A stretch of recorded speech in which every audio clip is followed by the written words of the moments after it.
Welcome back to the Guy Dawson Show at WCOBM.com, the World Center of Broadcast Media. I am here with the illustrious Quan, my co-hostess with the mostest.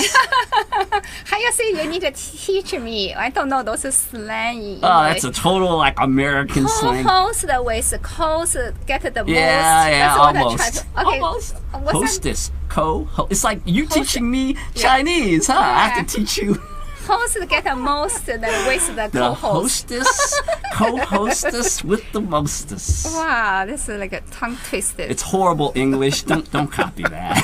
I need some special kisses from someone. They say when you learn the language, you want to be the pro, you have to kiss someone who speaks another language. The best way learning language is surrounded by those people who speak that language. Right. So you have a relationship like you and your wife every day in the same room, then you have to learn the words you have to say that language. That's the best way. And that's what we're working on for you right now, right? We're working on we're working on relationships.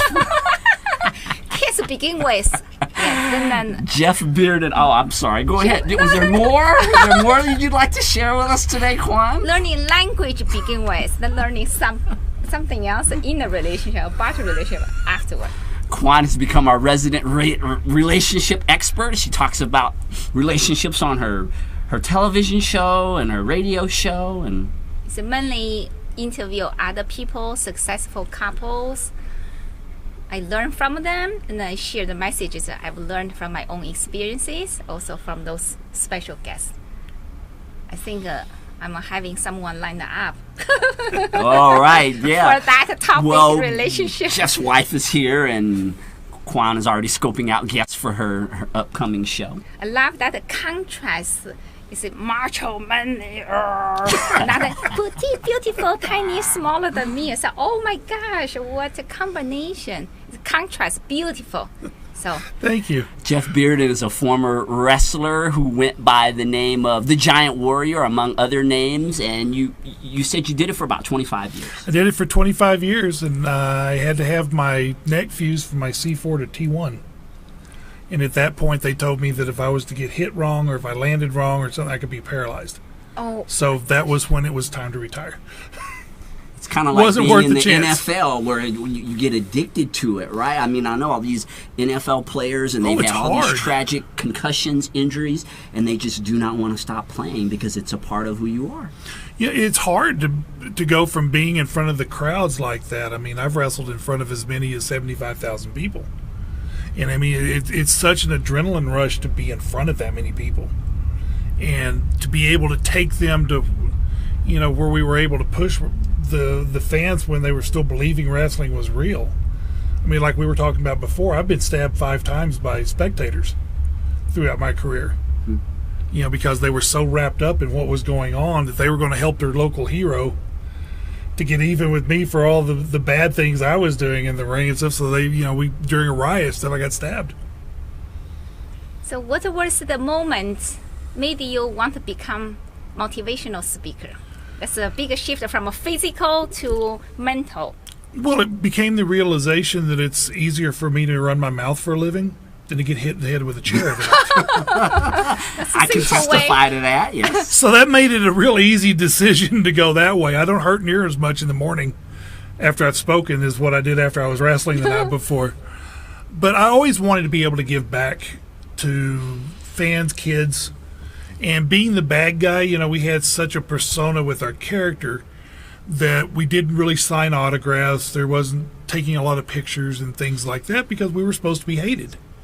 Well, you couldn't do nice things with the fans and be hated at the same time. So, we kind of had to push off fans and, take pins and throw them down and refuse to sign autographs and things like that. And I hated doing that. But that was what my character was, so I had to. You're supposed to be, so you build a certain character image in the public. So keep that kind of image very threatening. Nobody can get it close to you or try to take advantage of you. Yeah, I was the big bad guy for probably 20 of my 25 years. I was the bad guy.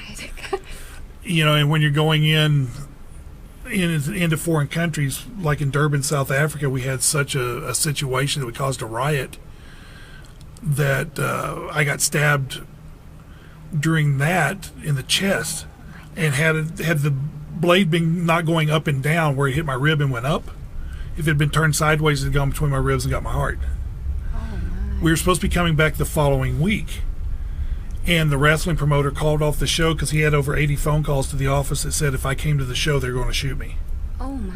So he was afraid somebody would actually try to take a shot at me, so he canceled the show, and we didn't run it. And I was upset because I'm like, this thing's going to be sold out. If that many people are wanting to kill me, and so if I show up for a match, that building is going to be sold out. They really hated you. Oh, yeah. It's good PR. It's really good PR, yeah, and people get very involved. I mean, even now that people know that it's entertainment. At least here in the United States, there's been a lot of publicity about wrestling being purely entertainment. They changed the name from Federation, and yet still people are very passionate about their wrestlers. Oh, yeah. And love or hate. Oh, that's... And it was funny when it first got exposed that wrestling was entertainment.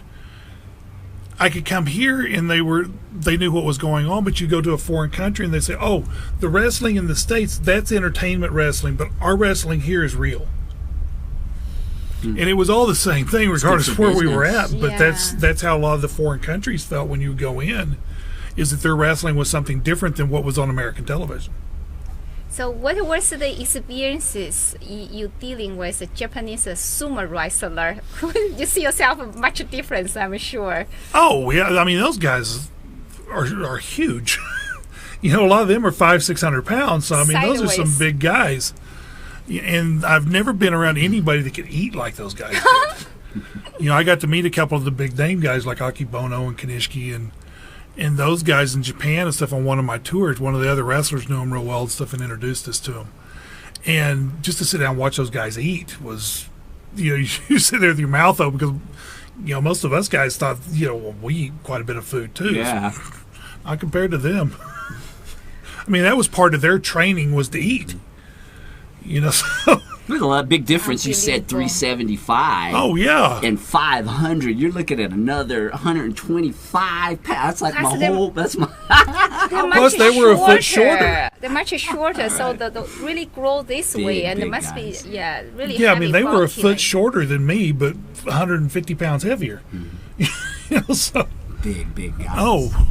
So what's the technical difference, like your American type of wrestling and compare Japanese sumo wrestling? What's the major difference? I'm sure it's the sumo wrestling was mostly, it's done inside of a ring.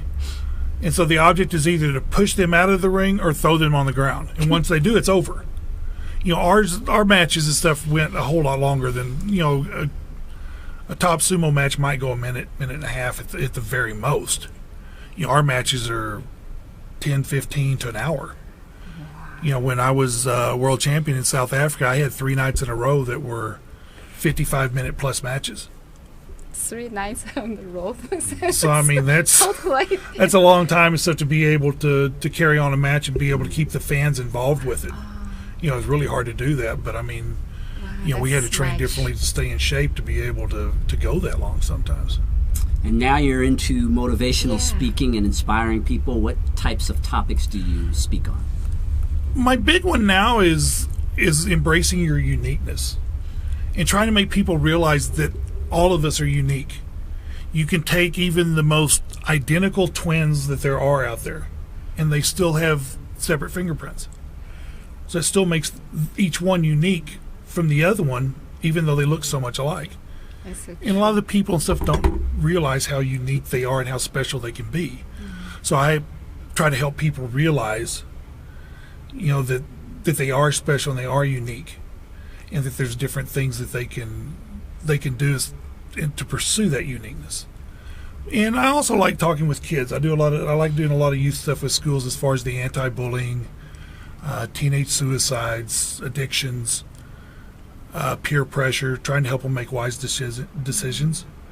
Because a lot of these kids do so much stuff on social media, but they don't always realize that once it goes out there, there's no taking it back. Yeah, that's so true. So, I mean, they're posting pictures, and, a lot of times they'll put up a picture stuff that they're sending to their boyfriend or whatever, thinking they're going to do a little bit of a sexy picture for them, and they break up and the boyfriend puts it online, and there's nothing can be done about it. Mm-hmm. So I mean, you've really got to think this through on some of the things that you're putting out there on social media. So that's one of the things that I try to talk to with kids, and help them develop a positive self-esteem. And thank you so much for coming by. Hey, thank you. We're going to have to go to commercial break, but how can I've enjoyed it. Viewers get in contact with you if they want to bring you on as a inspirational speaker? You can go to my website at www.jeffbearden.com. Just send me an email through there. There's also my office numbers on there. Feel free to contact me. I also do some counseling with helping people work through their problems, and I'll be glad to talk to somebody, with that as well. Yeah, it was a pleasure to have you as a guest. I enjoyed it. Take a short commercial break and return with Valerie Aragon. She is the owner of YesOfCourse.com. It is a cell phone accessory company extraordinaire. See you in a few minutes.